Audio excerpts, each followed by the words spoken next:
Talaga namang nagbubunyi, nagsasaya, nagdiriwang ang mga Noranians dahil sa mga tagumpay na natamo ni Miss Nora Honor.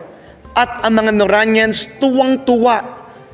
Ano kaya ang dahilan sa kanilang pagsasaya?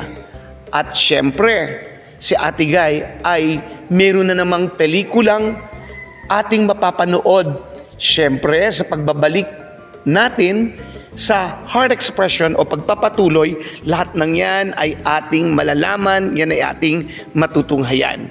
Ito po si Kiefer DR na bumabati ng isang magandang araw at nagpapasalamat sa patuloy na panunood, pagtatangkilik at walang sawang nandyan kayo na sumusubaybay ng Heart's Expression. Maraming salamat po. Of course, siyempre, talaga namang tayo ay lalong nai-inspired sa inyo mga ka-Heart Expression.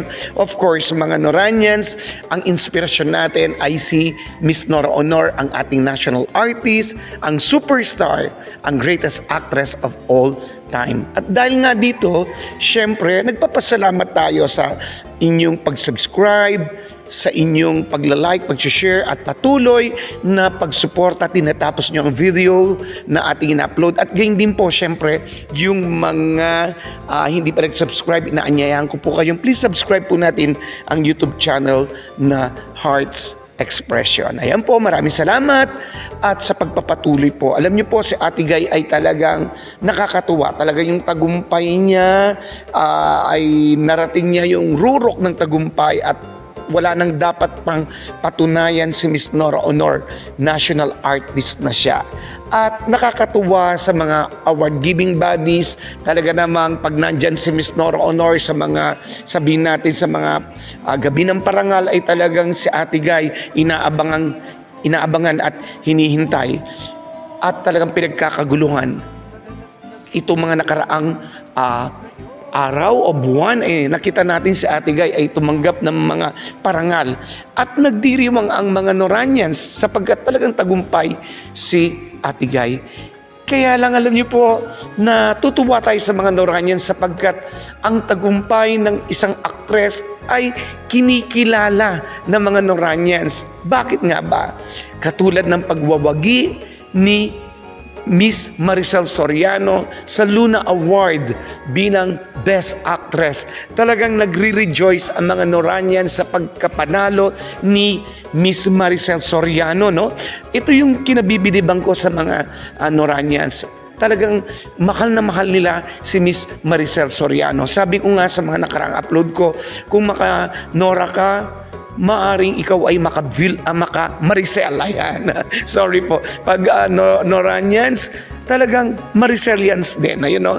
Mahal na mahal nila. At dito nga sa pagkawagi ni Ate Maria, talagang tuwang-tuwa ang mga Noranians at talagang sabi nga deserving si Miss Maricel Soriano dito sa kanyang In Her Mother's Eyes na talagang nagwagi bilang Best Actress. Sabi nga nila, kung nakasama rin ito sa Metro Manila Film Festival ay talagang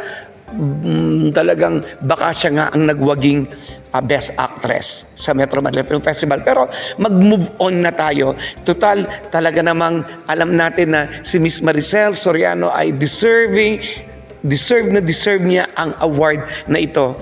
Kasi kaya tayo natutuwa, nire-respeto talaga ni Miss Maricel Soriano si Ate Guy. Nakita natin yung pagmamahal, no? Nakita natin talaga itong Star Awards na parehong nagtangay si Ate Guy at Ate Maria, and of course sa Ate V, na bagamat wala doon, pero makita natin talagang yung kaligayahan ng dalawang aktres na ito, si Miss Nora Honor at Miss Maricel Soriano, na talagang makita mo, lalo na si Miss Maricel Soriano, talagang kitang-kita mo yung respetong ibinibigay niya kay Ate Guy. Kaya nga yung tagumpay ni Miss Maricel Soriano ay pinagbubunyi ng mga Noranians. No po?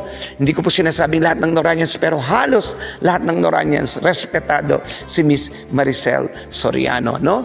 Ayan po, no? At congratulations, Miss Maricel Soriano. Love na love ka namin kasi talaga namang mataas ang pagrespeto mo sa ating national artist na si Miss Nora Honor. At ang mga Noranians nagbubunyi.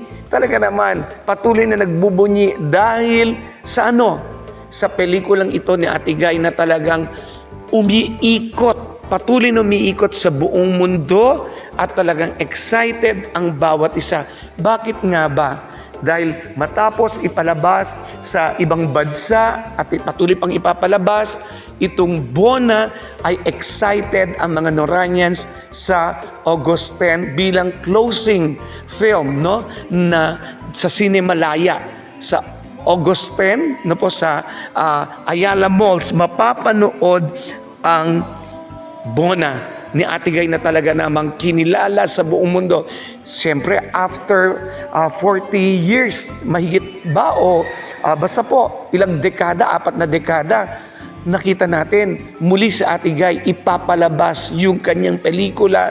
Sayang nga lang po talaga sa pagkakataon na ito, may nasasabay na pinanghihinayangan ko. Gustong-gusto ko pong pumunta pero yung Call of Duty. Pero ako po talagang nakikigalak at na talaga pong sumusuporta na sa prayer na talagang magtagumpay pa sa Ate Guy at talagang ang mga Noranians ingatan. At hindi lang yung mga Noranians, kundi yung mga nakaka-appreciate pa ng sining ni Ate Guy. Congratulations, showing po ang Bona sa August 10 sa Ayala Malls. Manood po tayo at yung mga malalapit dyan, of course, punta po tayo at tiyak talaga namang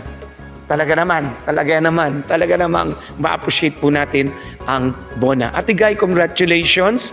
Noon at ngayon, talagang kinikilala ka at mananatili magpakailanman ang iyong pangalan. Maraming salamat, Noranians. Mabuhay at pagpalain kayo ng Diyos. Ate Guy, national artist, superstar, maraming salamat po. Ito po si Kuya Ferdy R na nagsasabing, as long as there is love, we will stand and to God be the glory. Maraming salamat po at mabuhay.